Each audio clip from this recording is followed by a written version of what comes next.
Alright, guys, so today I'll be reviewing Kings Island in Mason, Ohio. I just visited this park last weekend, September 4th and half day September 5th. We had Fast Pass on September 4th, so we got a ton of rides in, like over 50 or something crazy like that.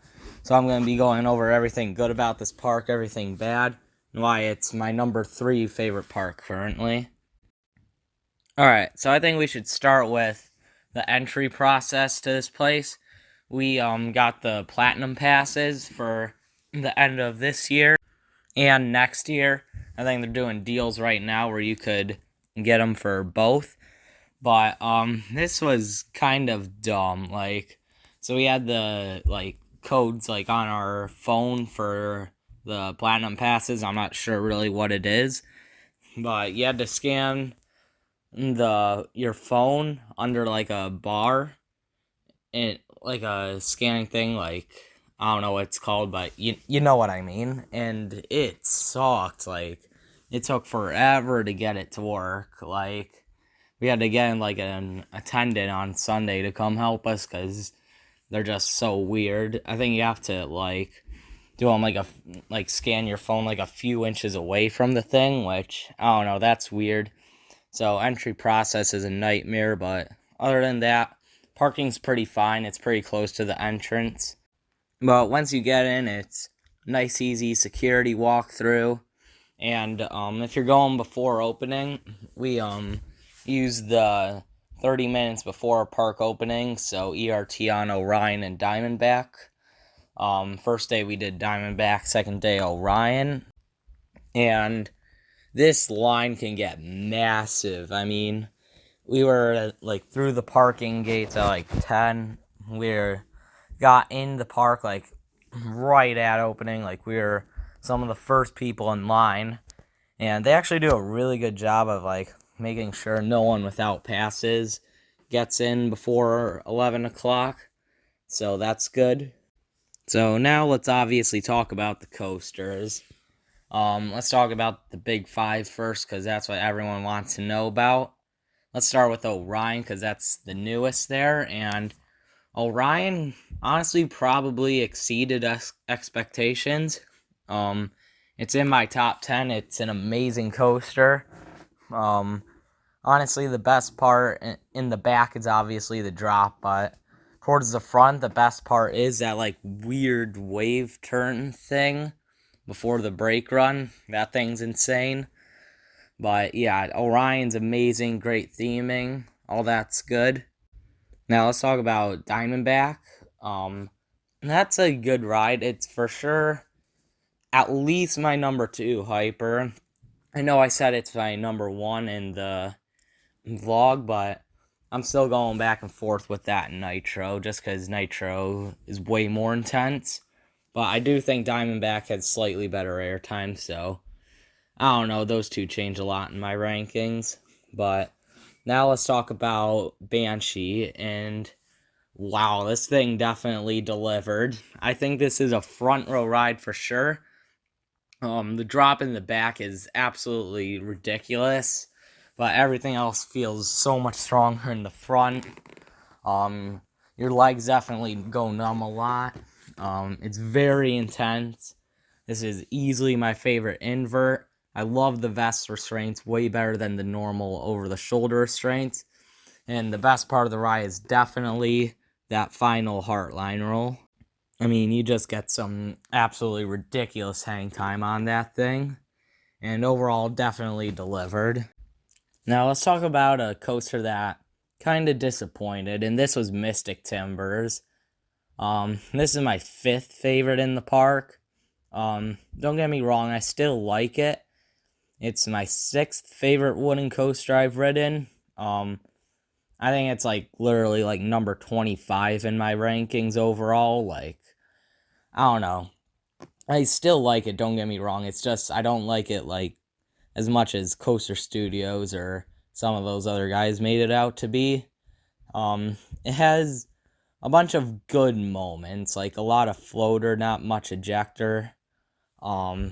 Yeah, it's a lot of good moments, but nothing really stand out about it.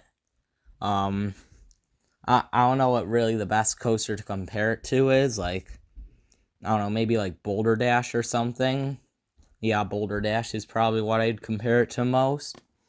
Um, and let's talk about this capacity and operations. This was absolutely laughable. I don't know if it was just the weekend we were there, but operations here were horrible when we went. I don't get what really happened here. Like, who thought it would be a good idea to slow down the lift hill to hear some audio that we still can't really hear, that really doesn't do anything? We already knew not to go in the shed, which we're going in it anyway, so why do we need that audio there slowing down capacity? I don't know. And then you've also got the shed, which, like, yeah, it's fine. It's good to look at, but it really doesn't do anything.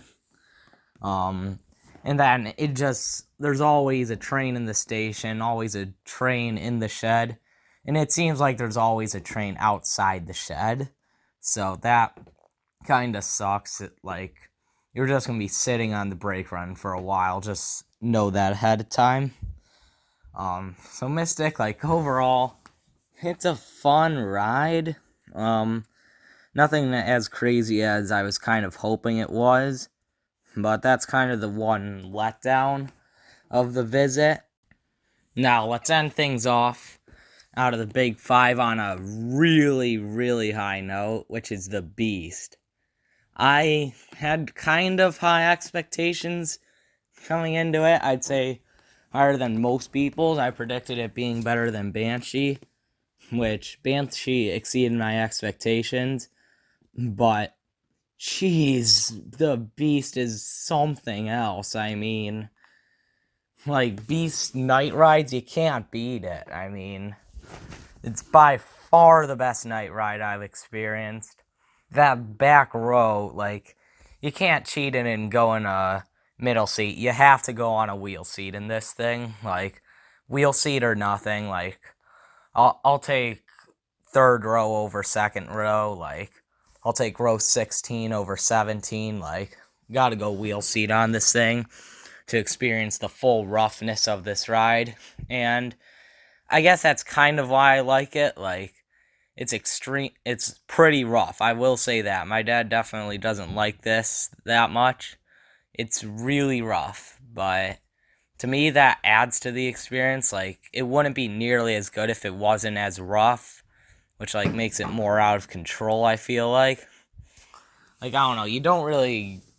It sounds weird. Some of you probably get it. I kind of mentioned this in my El Toro review, but I don't know, like, rough wooden coasters, like, just, like, feel like something else. And there are airtime moments on this ride. The speed's ridiculous. The laterals are insane.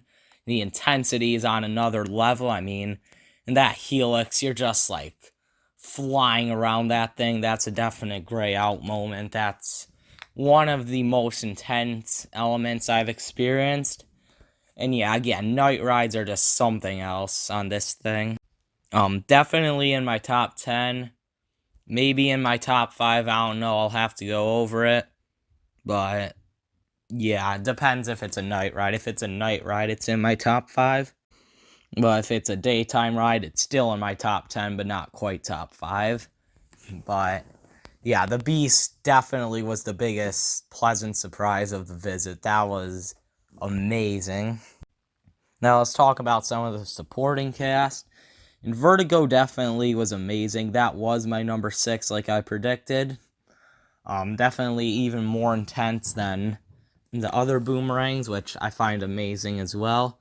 Flight of Fear, that was a pretty good coaster. I liked it a little more than Joker's Jinx, just because of the indoor aspect. You can't see where you're going.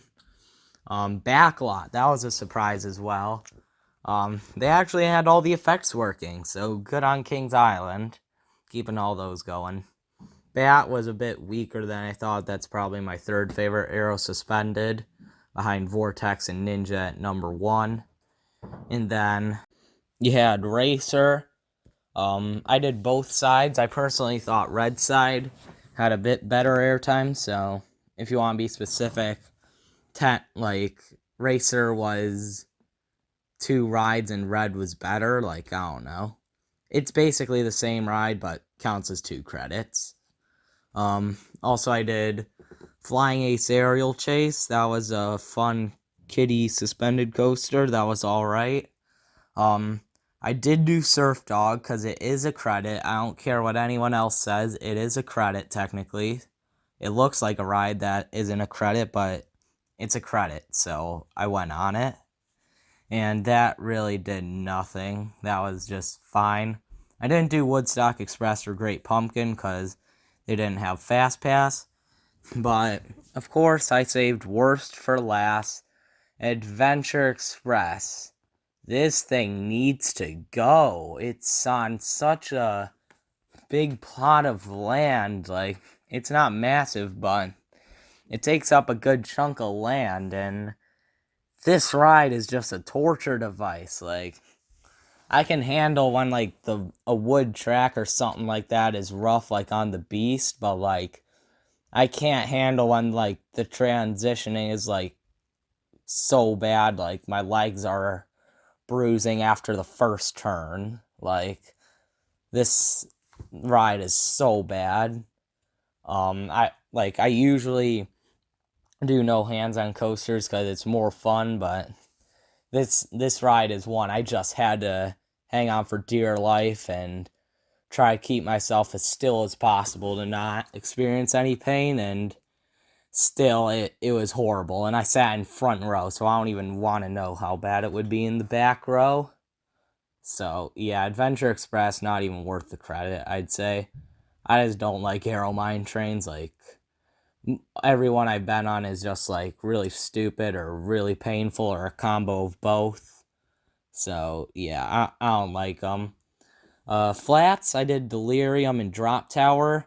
Drop Tower hits the brakes way too early. It's definitely not my favorite Drop Tower. And Delirium, that was a fun pendulum ride, not quite as good as like Wonder Woman or Crazy Andy or anything like that, like Harley Quinn even.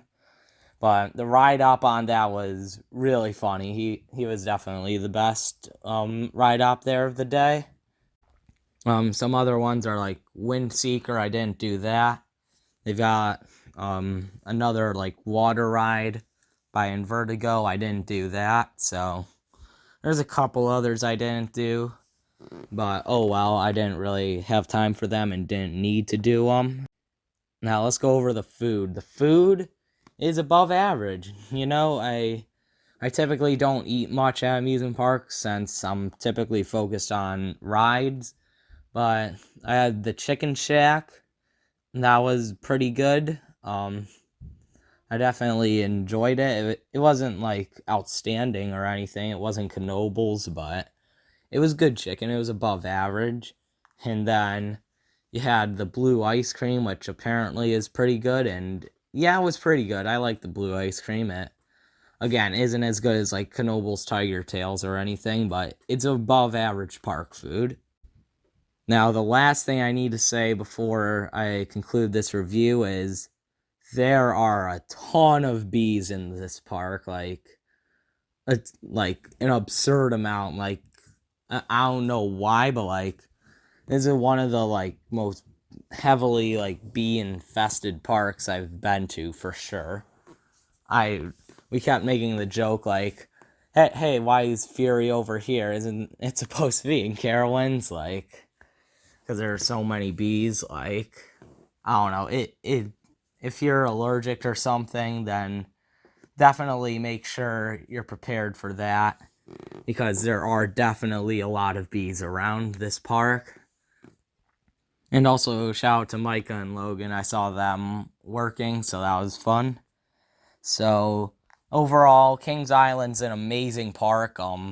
Definitely get out here, experience it for yourself. It's my number 3 park right now. It's just amazing. Like, from the people, the rides, the above average food, like the theming. Some of these rides are really well themed, like Mystic and Orion.